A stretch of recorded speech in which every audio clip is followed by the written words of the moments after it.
Well, we are just one day away from NASCAR's return to Atlanta and the beginning of the first ever in-season tournament. So what better than have a special guest stop by to talk about his experience as a Cup Series driver and what he thinks of this new $1 million mid-season challenge.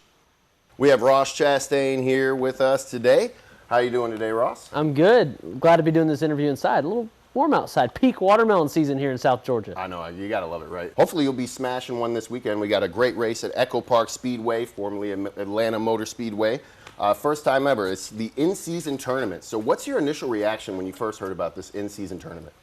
Yeah, we didn't really know what to think until we got here and got seated. So after the race at Pocono, I'm up against Eric Jones, the 43 car, the infamous 43, Richard Petty, the King's car. So as long as we finish ahead of the 43 in the race, we'll go on to next week's bracket and keep moving on.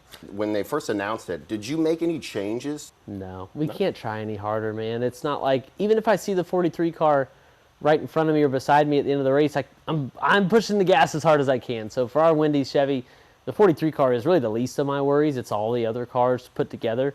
We want more playoff points. We want to be higher than 8th in points. We want to keep being great like we were that weekend. We've been good this season, but we want to be great. Are the feelings or the emotions there, like you want it that much more? Well, I just want to win. If we bring cars that handle well and we have an opportunity, I want to try to execute. That means pit road. That means choosing the right lanes on restarts based on some data, but some just gut feeling. Trying to figure out who we're going to draft with, who's a better pusher, who's a better at getting pushed, how's my car handling. There's a lot that goes into these 400 miles Saturday night. You can't win it on the first lap, but you can sure lose it. This weekend, I'm sure there's going to be a lot turning out because of so many firsts this weekend. What are the message to the fans? Feeling the horsepower, the energy these cars put off. 200 miles an hour, almost 700 horsepower. We got to pit a lot, so there's a lot of action, a lot of racing, side by side, 2 and 3 wide. It's going to be exciting. And coming down to the end, you don't know who's going to win until right at the finish line. Like, right at the line, that's where my teammate Daniel Suarez edged out a 3-wide battle spring of last year. The races here tend to end in exciting fashion. We've got more watermelons to smash, so we'll have some peaches in Victory Lane this weekend.